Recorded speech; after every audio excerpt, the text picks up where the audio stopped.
Deshaun Watson plays in the NFL again.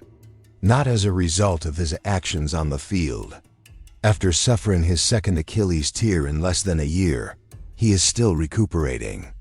No, Watson's tutoring of rookies off the field is what has him in the news. Yes, exactly. The Browns guaranteed the man $230 million. A contract that is regarded as the worst in sports history is suddenly Cleveland's congested quarterback room's self-proclaimed cheerleader. And for whatever reason, the player who hasn't thrown an NFL pass is the one getting the most attention. Yes, Dion's son, Deshaun Sanders, is the face of Colorado football's comeback. Fortunately, some people in the building are treating this fifth round pick like a franchise quarterback, and treated by others as an outsider, which we already know how that works. Therefore, depending on who you ask, Shedeur represents either the Browns' future or all that is wrong with the front office's current setup. Watson has reportedly taken Shedeur under his wing. Not everyone believes that he is serving as a mentor. Not with Watson's baggage, not with his deteriorating performance, and most definitely not with the suspicions that Browns' leadership is dysfunctional. Shedeur Sanders is trapped in the middle of this quarterback room, which is increasingly thought to be a ticking time bomb. This is where the plot twist lies. The best quarterback may not even be the issue. Power and who gets to choose this franchise's destiny may be at issue. Andrew Berry, general manager, or head coach Kevin Stefanski. Because the rookies are divided between two camps and the locker room is chaotic when the mentor is contentious. Not only is chaos concivil, but it is also unavoidable. Consider this. Nobody is certain who is actually in charge of the Cleveland Browns, who have 5 quarterbacks vying for one position. Deshaun Watson, who is injured, Joe Flacco, Kenny Pickett, Dillon Gabriel, and Shedeur Sanders. A depth chart is not what that is. That's a committee of quarterbacks with opposing goals. First, let's talk about Flacco. He is the elder statesman, a Super Bowl MVP who brought Cleveland back to life in 2023, guided them to the postseason, and then disappeared for a year before making a comeback in 2025. He is trustworthy and well-respected, but he is also 40. Next up is Kenny Pickett, a former Steelers starter whose potential never lived up to the expectations. A stopgap is a Pickett. It's not good enough to build on or awful enough to cut. He's the one you keep around in case everything else fails. The rookies come next. We are informed that Dillon Gabriel, a Stefanski selection, was selected in the 3rd round. Smart, accurate, and mobile. He fits the system. Then, Shedeur Sanders was selected in the 2nd round. A quarterback entirely different. More combative. And media-friendly. The kicker is this. Not Stefanski's choice. And finally, Watson. He's not having fun. Even though he may never play again, he continues to shape the story in the locker room. There is no plan, 5 quarterbacks, and no certainty. And since this quarterback competition is about more than simply skill, this is when things start to get awkward. It has to do with control. Who is in charge of creating their guide? Who gets to choose who gets to start the first week? Is it the general manager, the coach, or the man with 2 Achilles tendencies and one of the most contentious reputations in contemporary sports? You can also bet that someone will be excluded because there are so many voices in the room. Dillon Gabriel was selected first by the Browns. There's no question about that part. 3rd round, good value, and a definite match for Kevin Stefanski's attacking scheme, agility, poise, and quick release. He fulfills all requirements. And according to reports, Stefanski was totally on board. However, when round 5 rolled along, things became political. Insiders were startled by the Browns' selection of Shedeur Sanders, which sparked a firestorm on social media. Not because Shedeur lacks skill. Although his arm, leadership, and big play mindset are well known, he wasn't Stefanski's type. Garrett Bush, presenter of Cleveland Sports Radio, claims that GM Andrew Berry actually pushed Shedeur onto Stefanski. Why? Easy. Media attention, the Deion Sanders effect, national prominence, and perhaps just possibly the fact that Berry isn't convinced about Stefanski's long-term prospects.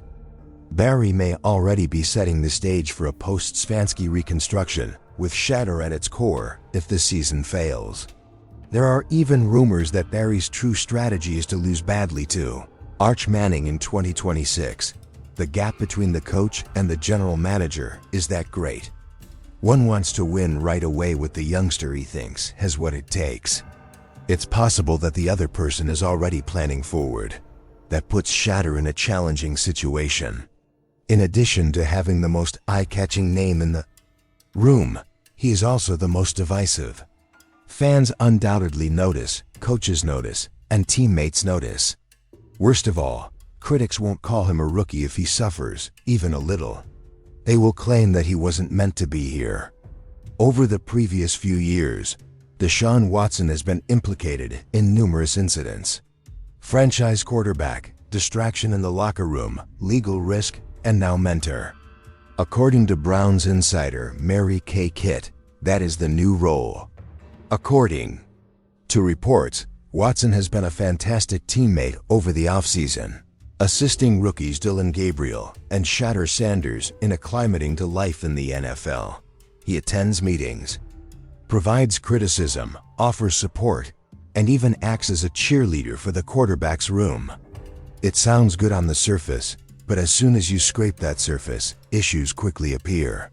Since 2020, Watson has not produced anything. Since joining the Browns, his performance has been among the worst in the league. Jared Bailey claims that since 2022, Watson has ranked 55th out of 57 eligible quarterbacks in terms of EPA per play. Defenses are no longer frightened by his arm. After the injury, his legs are unreliable. Then there's the big issue, the off-field charges that resulted in his suspension and left his reputation permanently damaged. This raises the question of why Deshaun Watson is coaching others. Joe Flacco is not instructing a novice quarterback in coverage reading here.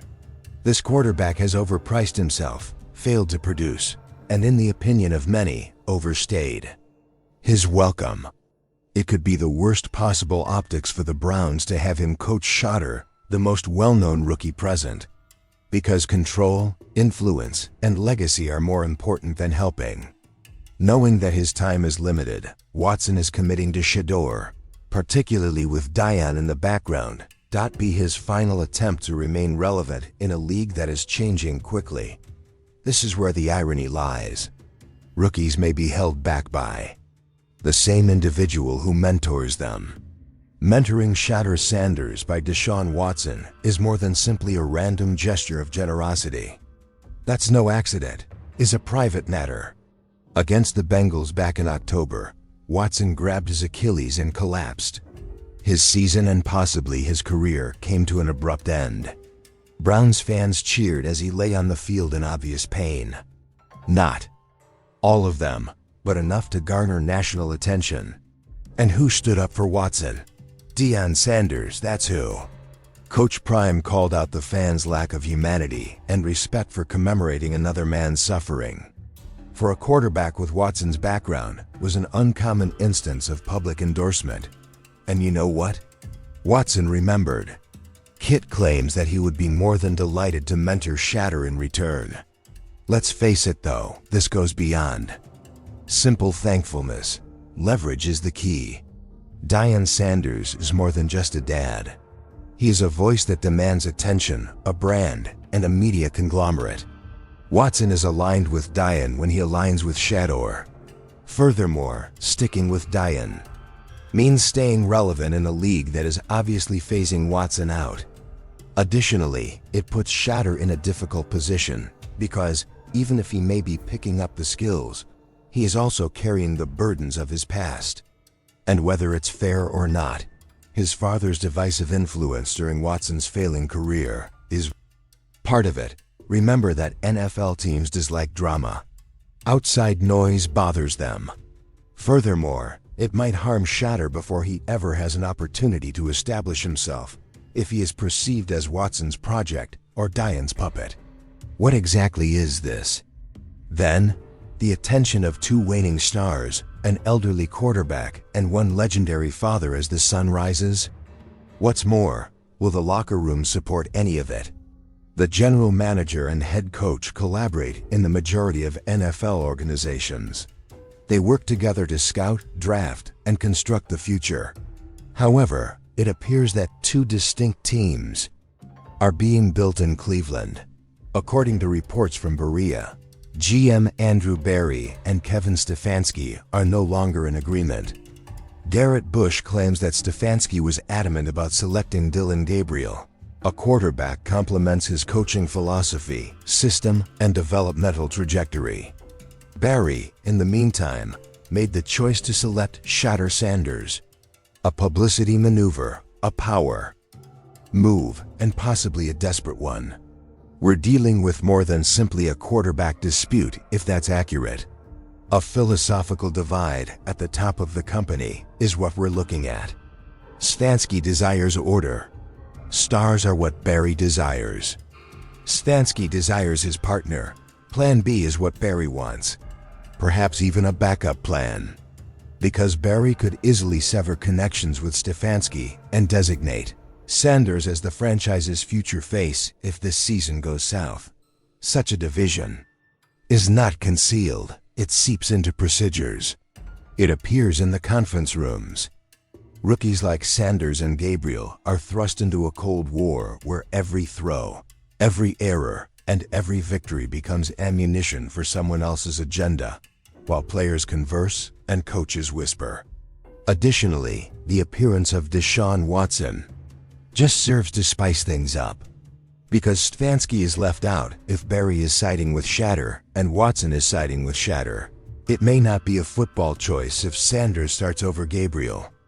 A real-time power battle could be taking place. And when leadership fails, who do you think suffers the most? The changing area. It wasn't a subliminal alert. NFL reporter Jarrett Bailey made a strong impression with his remarks. He stated that when it comes to both on-field performance and off-field conduct, the Browns should not want Watson to be in the rookie's ears. And that may be the most truthful assessment of the matter that anyone has ever had. Because Watson's presence raises huge red flags when you take away the cheerleader language, the mentor moniker, and the PR spin. His numbers are harsh on the field. He has regressed in his mechanics. He is not always accurate. The elite danger he posed in Houston has vanished. Things become much more chaotic off the pitch. He is still plagued by the charges, the litigation, and the suspension. The harm to his reputation, even if he is never charged again, is permanent. Additionally, it is dangerous for rookies like Dillon Gabriel and Shedeur Sanders, two young quarterbacks attempting to get respect, to associate their image with Watson. Bailey didn't mince words. He stated it clearly. Perhaps his final NFL snap. Watson played his final snap in Cleveland. Why is he still in the quarterback's room, if that is the case? Why is the franchise permitting a celebrity who has lost all hope to have an impact on the next generation? And since the NFL moves quickly, the Browns are playing a risky game if the answer is loyalty, politics, or optics. Additionally, if Gabriel or Shedeur falter even once, people will point to Watson's shadow and declare, "See, that's the problem." The warning from Bailey wasn't a recommendation. In the sand, it was a line. Cleveland may already be on the wrong side of things. Joe Flacco is the only person you need to search for if you want a mentor in your quarterback room. A 15-year veteran, Super Bowl MVP, and a player who came off the bench to rescue the Browns' 2023 season. The admiration of a locker room that has seen its share of hardship. He made no complaints. He offered no justifications. He simply won matches. And he's back now. It was something he earned, not because of politics or legacy. Throughout the summer, Flacco has been discreetly taking reps with Dillon Gabriel and Shedeur Sanders. Instead of using drama, he is setting an example. Additionally, because he has first-hand experience, people pay attention to him when he speaks. He has won games in the playoffs. Bombs were thrown by him in January. He understands the experience of carrying a franchise on your back and emerging victorious. What Deshaun Watson's prominence as a mentor when the real winner is present? Why is the man with the scandal, the deteriorating game, and the uncertain future the one receiving attention? In actuality, Flacco's presence jeopardizes the plot. Without the baggage, he is all Watson was meant to be. And Joe Flacco ought to be at the forefront of the Browns' efforts to create a culture of growth, accountability, and mentoring. Because Joe Flacco is doing the one thing this club sorely needs: leadership without taking credit, while the front management plays chess with careers and reputations. And that kind of leadership is invaluable in the NFL. The Cleveland Browns were set to embark on a new chapter in their history, a franchise comeback, and a departure from their status as the most dysfunctional quarterback graveyard in the game. Rather, it's like déjà vu. 5 quarterbacks, a $230 million error still hanging over the horizon, and no clarity. A general manager and head coach could be on different pages. Additionally, Dillon Gabriel and Shedeur Sanders, 2 rookie quarterbacks, are currently embroiled in yet another identity issue with the Browns: the congested depth chart. Even Deshaun Watson's awkward mentoring isn't the only thing. It's because Cleveland is once again crafting a narrative in which politics off the field are more important than on-field accomplishments. Let's be frank with ourselves. It is possible that Watson's deal will be remembered as the worst in sports history. The Browns gave up their reputation, their dignity, and their pay cap for a player who only caused them trouble. And they're still allowing him to influence the following generation, even though he's broken down and potentially finished. Joe Flacco, the true leader, is quietly carrying out the task that no one is discussing in the meantime. Dillon Gabriel is making an effort to gain the coach's regard. Despite his brilliance, Shedeur Sanders must deal with the strain of being Deion Sanders' son, front office power struggles, and media attention. One brutally obvious truth endures across it all: the Browns are stuck in their own lane. This squad has gone through more than 30 quarterback changes since 1999. Along with coaching changes, front office feuds, and false hope. Now that they have the opportunity, they can do it differently, construct a club the proper way, nurture a rookie the correct way, and at last put football first. However, it will not matter who is in charge if they allow politics, ego, and failed investments to continue to drive the ship. Because a franchise that won't get out of its own way can never win, regardless of how skilled Shedeur or Gabriel are, or how hard they work. And once more, despite all of the excitement, chatter, and smoke, the Browns might still just be the Browns. Therefore, please like, subscribe, and comment if you believe Shedeur Sanders will start the first week. Here at Huddle HQ, I'll see you tomorrow with other football-related items.